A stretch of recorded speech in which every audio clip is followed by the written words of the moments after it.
चलो बरखा, गिर जाओगी तो चोट लगेगी ना। ओहो, परेशान हो गई हो ना? तुम तो 2 पॉइंट ऊपर जाने वाली थी, 2 पॉइंट नीचे आ गई। क्या हुआ? तजुर्बे के सामने जोश हार रहा है। इतना खुश मत होइए महेश्वरी देवी, ये खेल अभी शुरू हुआ है। बरखा,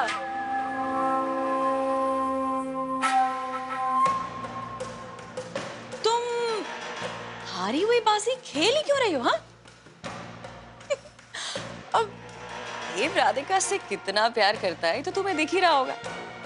पता ही चल ही गया होगा कि देव के मन में राधिका की क्या छवि है, और उस छवि को तोड़ना तो दूर की बात, हिला भी नहीं पाओगे।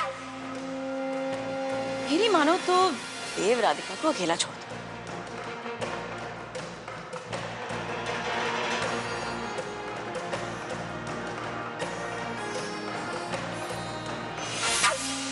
गुस्सा, इतना गुस्सा लेकिन लाजमी है। अब क्या है ना कि हार के बाद गुस्सा तो आता ही है, लेकिन तुम इस हार की और गुस्से की आदत डाल लो, क्योंकि अब तो तुम्हें हार पे हार मिलती रहेगी। राधिका को तुम पर भरोसा जो नहीं रहा। आपने राधिका को सब बता दिया है ना? अगर मैं तुमसे कहूं कि मैंने नहीं बताया तो तुम निश्चिंत हो जाओगी। अगर मैं ये कहूं कि मैंने बता दिया है तो तुम डर जाओगी और फिर गलत चाल चलोगी। तो इस सब बारे में सोचना छोड़ दो, तुम बस गलत चाले चलो।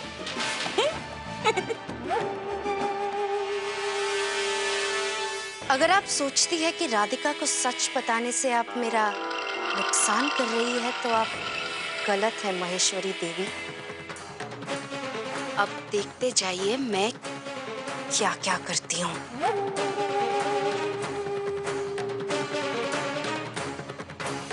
इस महेश्वरी ने पक्का राधिका को कुछ बताया है, तभी राधिका सुबह से परेशान है। अब जल्दी कुछ करना होगा। जब तक देव के दिल में राधिका है, मेरे लिए जगह नहीं बनेगी।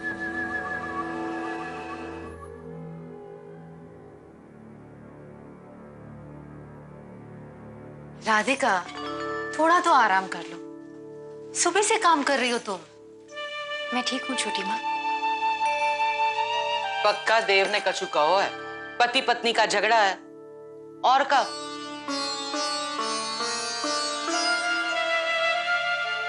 मैं जानती हूँ तुम दोनों एक दूसरे से बहुत प्यार करते हो। शादी के बाद रिश्ते में थोड़ा बदलाव तो आता ही है। जिम्मेदारियां बढ़ती हैं, अपेक्षाएं बढ़ती हैं। पति पत्नी के रिश्ते में जो उतार चढ़ाव आता है ना, उसका सामना एक साथ मिलकर करना पड़ता है। विवाह के समय जो गठबंधन किया जाता है ना, उसका अर्थ यही है।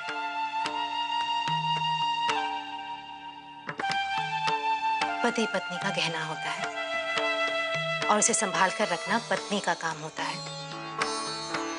क्योंकि पत्नी की शोभा उसी से है। और छोटी माँ, अगर कोई इस गहने को किसी पत्नी से छीनना चाहे तो फिर पत्नी का कर्तव्य है कि उस जेवर की रक्षा करे। यही तो पत्नी धर्म है।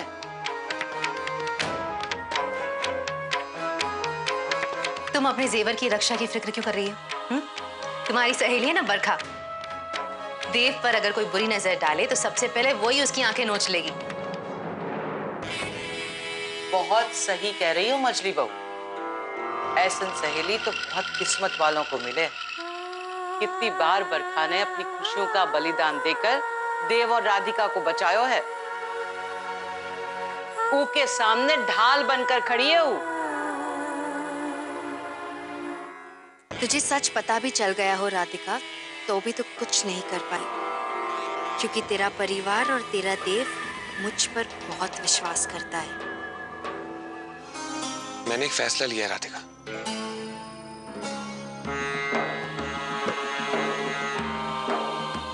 अभी इन्हें कुछ भी बताना ठीक नहीं होगा। मेरी हर बात को झूठा साबित करने के लिए बरखा कोई चाल चल सकती है। अच्छा यही होगा कि मैं इन्हें इस घर से दूर ले जाकर अकेले में सारी बात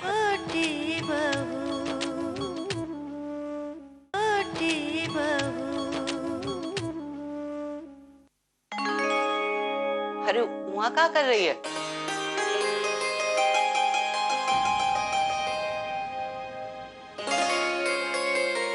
आओ अंदर आओ।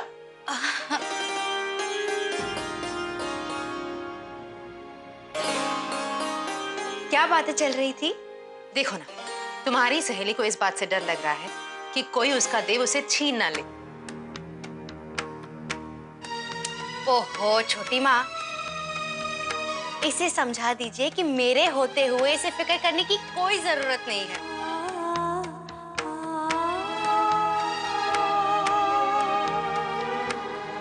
जब तक मैं हूं तो देव की टेंशन बिल्कुल मत ले। तेरा परिवार अब मेरा परिवार भी तो है।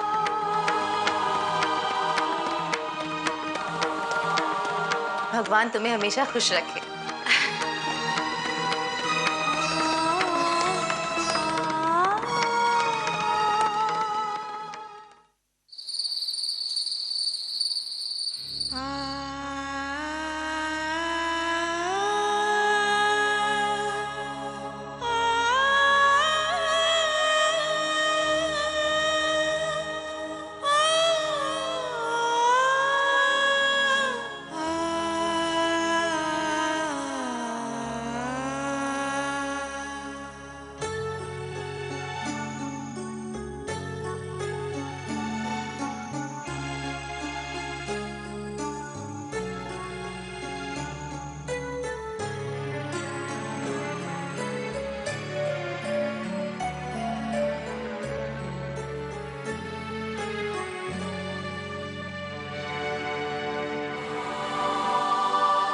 अब नहीं, तुम सो ही रहो। कितना थका दिया तुमने खुद को आज।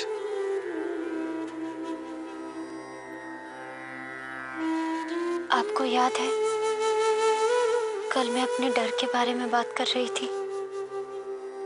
हाँ, याद भी है और अब जानता भी हूं कि तुम किस बात से डर रही थी। यही ना कि कहीं तुम मुझे खो ना दो।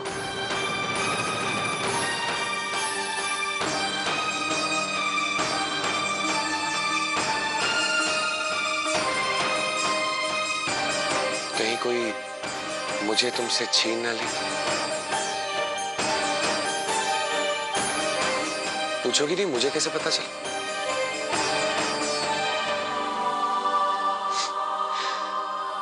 बरखा ने बताया।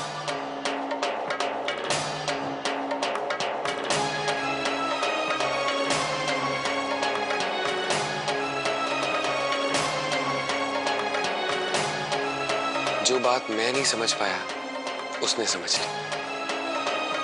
मैं जानता हूं राधिका, तुम किस दौर से गुजर रही हो। ऐसे गुमनाम रहकर रिश्ते को निभाना आसान नहीं है।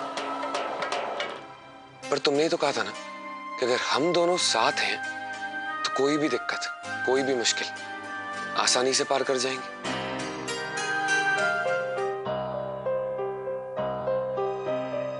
बस कुछ दिन और बर्दाश्त कर लो। कुछ ही दिनों में मैं पूरे समाज के सामने तुम्हें अपनी पत्नी का दर्जा दिलाऊंगा।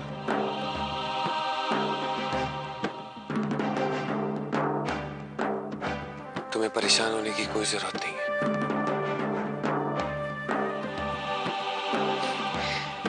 मैं नहीं जानता था कि मेरी राधिका मुझ पर इतने अच्छे से हक जमा सकती है। ये जानकर बहुत अच्छा लगा। पर शुक्रगुजार तो मुझे बरखा का होना चाहिए, जिसने मुझे अपनी पत्नी को समझने में इतनी मदद की। बरखा ने ये सब? हाँ राधिका, उसी ने समझाया मुझे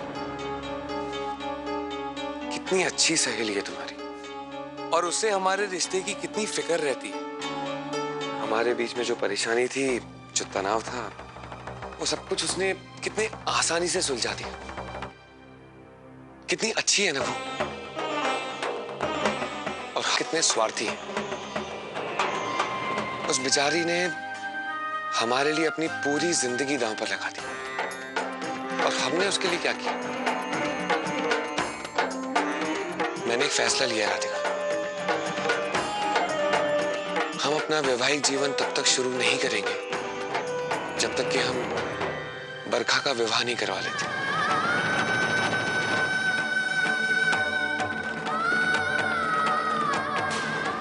मैं भी चलूंगी तुम दोनों के साथ। राजपुरोहित के साथ राजपुरोहित आयन के बजाय कोई और औरत चली जाए तो तरह तरह के सवाल उठाएंगे ना। मैं तुम्हारे साथ चलूं तो तुम्हें कोई एतराज तो नहीं है ना?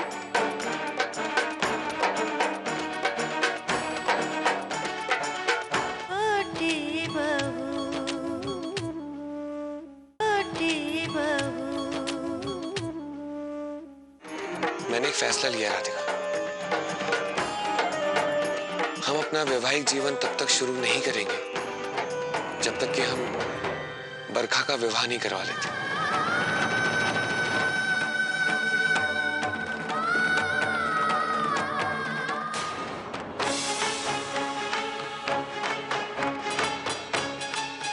मेरे कुछ कहने से पहले ही बरखा ने ये सब बातें इनसे कहकर अपनी जगह, अपना विश्वास और मजबूत कर लिया इनके मन में।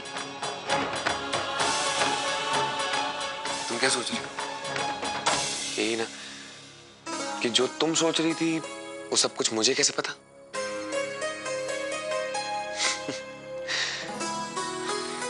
चलो, बहुत रात हो चुकी है, सो जाओ।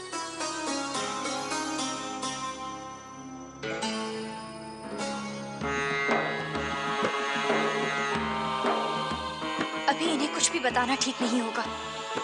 मेरी हर बात को झूठा साबित करने के लिए बरखा कोई चाल चल सकती है। अच्छा यही होगा कि मैं इन्हें इस घर से दूर ले जाकर अकेले में सारी बात बताऊं, तभी हम इस मुश्किल का कोई हल ढूंढ पाएंगे।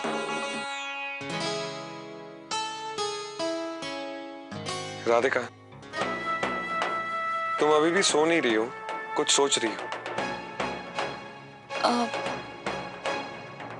मैं बहुत दिनों से चाह रही थी कि मैं सोच रही थी कि राधा रमन मंदिर में दर्शन करने जाते हैं। आप मेरे साथ चलेंगे? ठीक है, हम कल ही चलेंगे।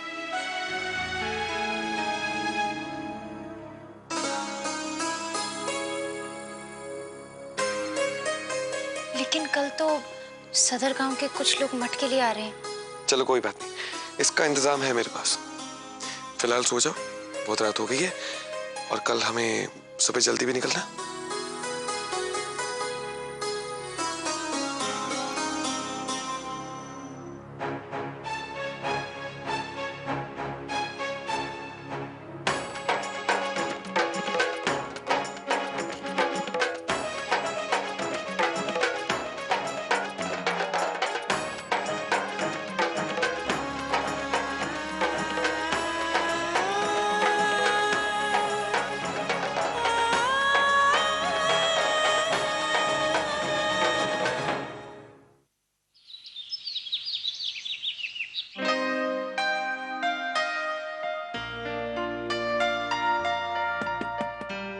ए देव, अरे खड़ा क्या है और नॉक क्यों कर रहा है?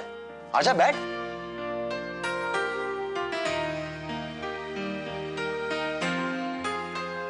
चाय लेगा? नहीं यार, बिस्किट? No thanks. मठ में सदर गांव से कुछ लोग आ रहे हैं चढ़ावा चढ़ाने के लिए।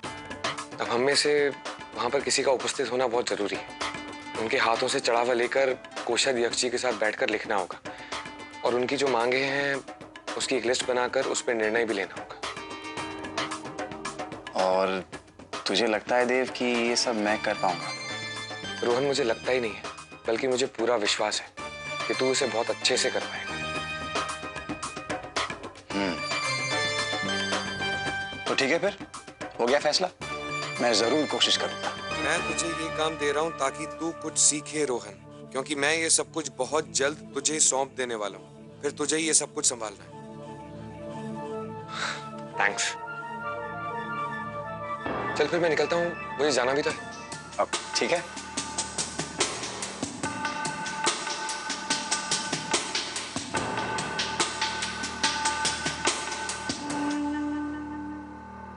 खुश रहो, खुश रहो। संभाल के जाना तुम दोनों, ठीक है? अच्छा है, थोड़ा टहलना होगा, मन का भी थोड़ा बहलना होगा।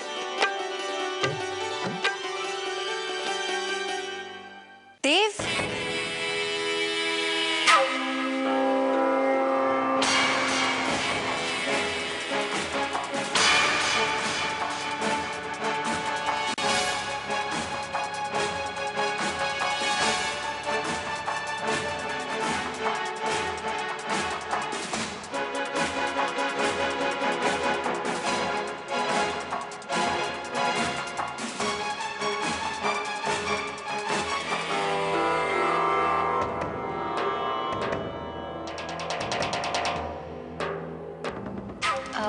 मेरे बिना कहाँ जा रहे हो? मैं भी चलूंगी तुम दोनों के साथ।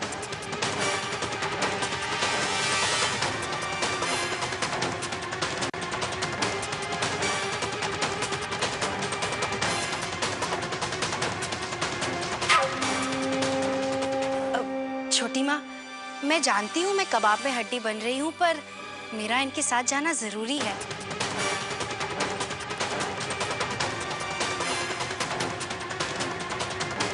वो क्या है ना कि सब देव को पहचानते हैं। अब राजपुरोहित के साथ राजपुरोहित आने के बजाय कोई और औरत चली जाए तो तरह तरह के सवाल उठाएंगे ना।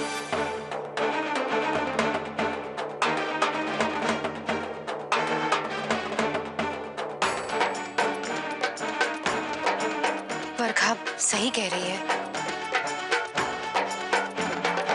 बात तो पद्मा हमेशा बरखा सही कहे।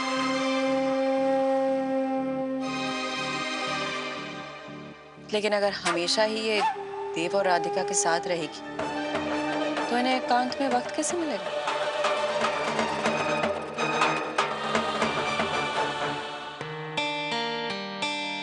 हाय राम, बोलो भला दाइमा। अब तो देव की जिंदगी पर भी फिल्म बन सकती है, जैसे हाँ, हम तुम और राजपुरोहित आए। मेरे ख्याल से बरखा को हमारे साथ ही आना चाहिए।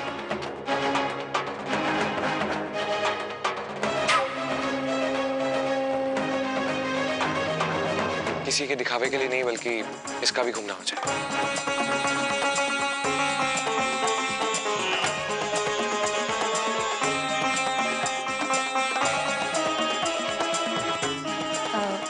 राधिका, मैं तुम्हारे साथ चलूं तो तुम्हें कोई एतराज तो नहीं है ना?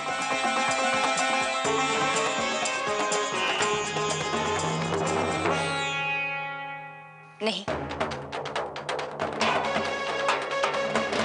चलो।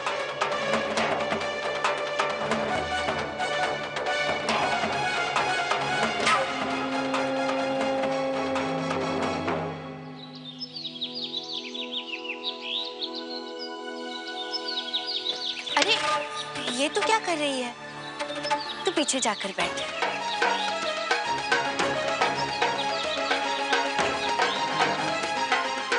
अब रास्ते में हजारों लोगों की नजर पड़ेगी राजपुरोहित की गाड़ी पे, और सब सोचेंगे राजपुरोहित किस औरत के साथ बैठा है। राजपुरोहित आयन कहाँ है?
अभी तो सिर्फ पिछली सीट पर भेजा है राधिका।